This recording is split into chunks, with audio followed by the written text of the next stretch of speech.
Hey everybody, welcome to WhyBuy. Let's write a song in GarageBand.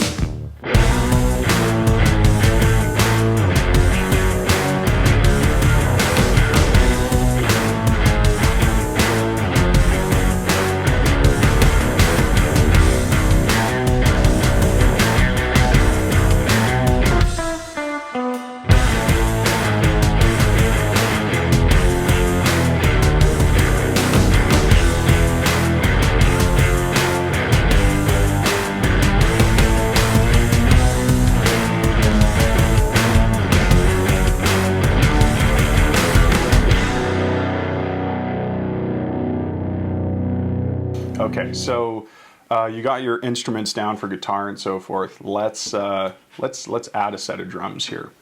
This is something that when they added it in a software patch, it had to have been around 2013, 2014.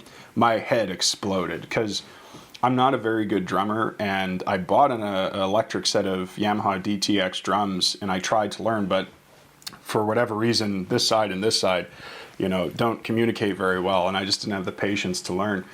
Then this came out, and so there's two important things that if you're a songwriter, when you have drums that you need to record, even if you can play drums, getting good audio quality with like microphone setups is brutal. Like you have to be so good at positioning mics, and even if you can't afford, you know, all the mics needed, now you have to record all those individual, you know, the toms, the kick, the hi-hats, even the crash, the ride individually, and it's like brutal, time consuming. This, when I first saw it, I was just like, thank God, how did they do it? So it's gonna default to this Blue Ridge thing. You just, you know, hit play, see what it's like. Old country roads. Anyways, here's the setup that I always use. You can play around here for hours. So first, let's kind of go through the basics. Each of these beat presets is going to be like a different style of drumming for a particular drummer. In this case, Roots Brush Austin. I can change it up to the Rambler. And you could literally write a song with these presets. But what's more interesting is when you find a style of your own that you like and you augment these presets. So let's keep it on Rambler, but you see this section here. So this enables you to not only increase the volume of how he's playing, but also the complexity of how he's playing. So I'm gonna put it at simple and loud. Same thing, but now complex.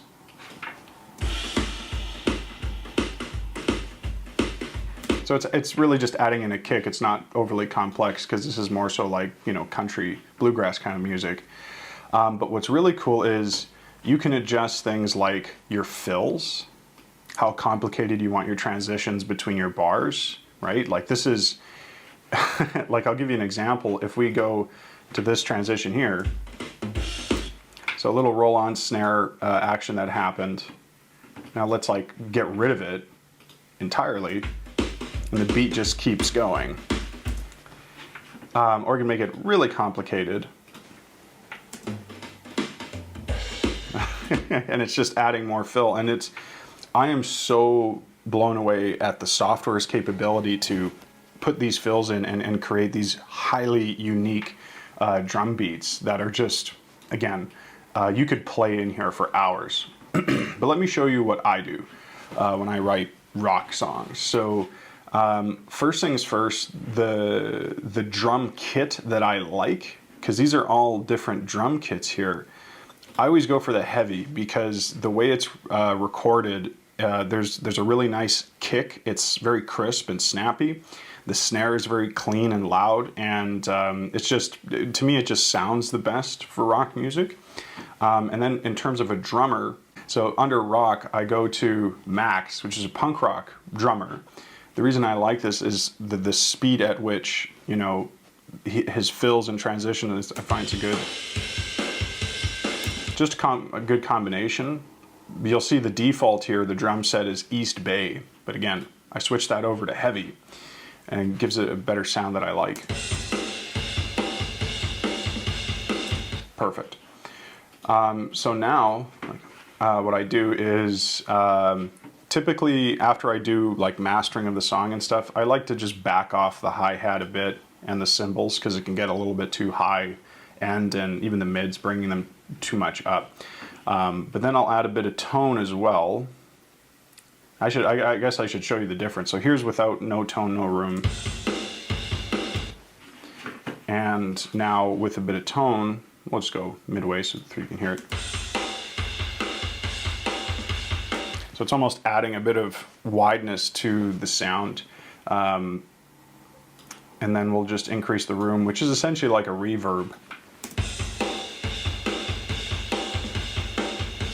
Sounds awesome, like really good.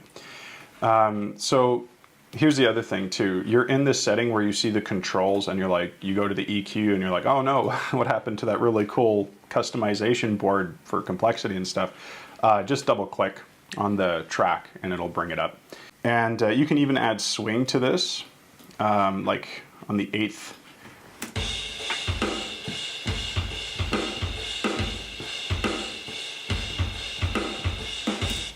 It's just the level of customization on this drum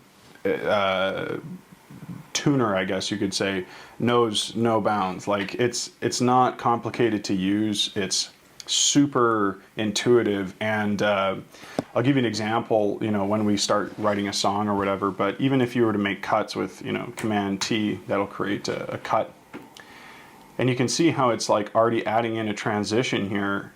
From where it was before, right?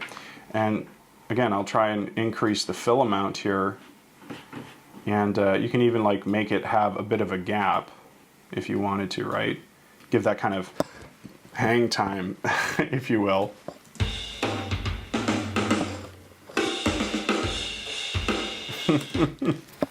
It's so much fun.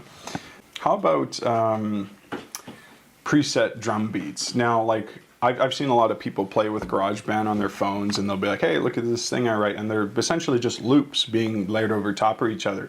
I was like, well, what if I like wrote original stuff, added in kind of this drum section to go along with it, but then on top of that I added like a preset beat to give it a, you know, a unique sound of some sort. So in this top corner here, this is your loop section, and oh my God, the amount of different loops that are in here for all sorts of instruments. You can really get lost and have some fun. But let's just go like, you know, if I type in beat. Ooh, that's loud. Okay.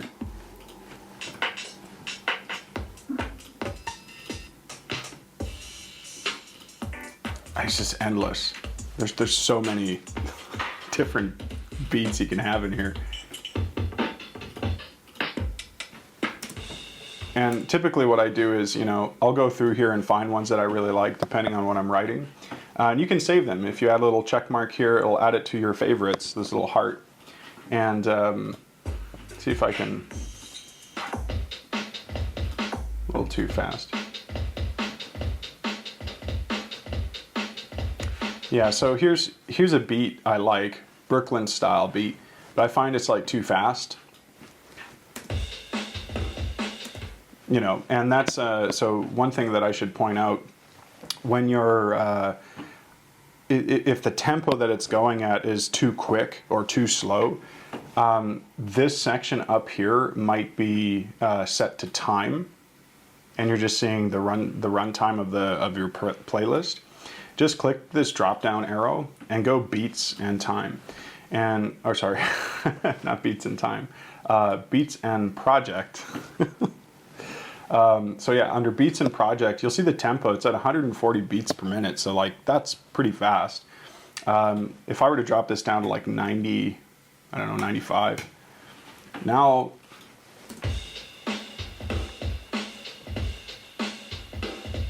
okay, so with both drums on there, it sounds kind of funny, but let me just get rid of the first track, and then we'll have the real drums come in, you know, right at the end here. Let's see if we can just quickly do something on the fly here. Reduce the volume of these a little bit. So when you hit record, one of the things you'll notice when you're about to hit record, or R, The metronome is selected by default. Deselect that. I don't know if you like recording with a metronome, but for me it just drives me crazy. But I do keep the count in because it's extraordinarily helpful. So I hit record.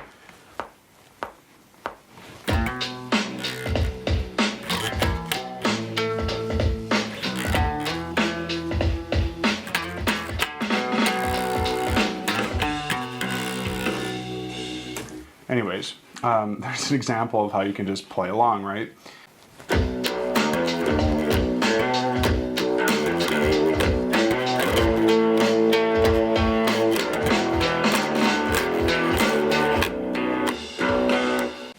I don't know.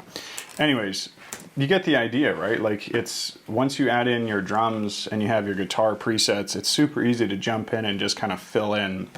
So under EQ, you can go to your master EQ, and this is something that can actually come in handy quite a bit. So typically what I'll do is, I'll write the entire song, and then I can go into my master EQ, and this is kind of where you start to get more of a professional sound, and everything is kind of, balanced out.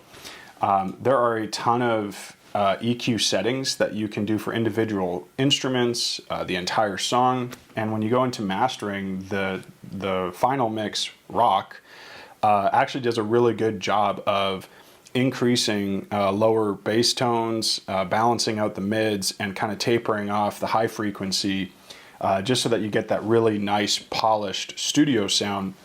And it does a phenomenal job of doing this. Again, this is GarageBand, an included software with your, Apple, whatever, MacBook, iMac, whatever it is. It's awesome. So anyways, so you kind of have all your instrumentals figured out, and, feel free to experiment, tweak things around. You never know how you'll discover a sound, and that's kind of the beauty of GarageBand, that it's a pretty good sandbox to just, see what kind of interesting, unique music you can make. And who cares? Ultimately, it's just play. We're having fun here. So when it comes to vocals, it's a very similar concept to the instrumentals. You're kind of picking different preset sounds for different applications. Stuff you'd want to use for a chorus or an intro or a verse. No, we can just let's do that.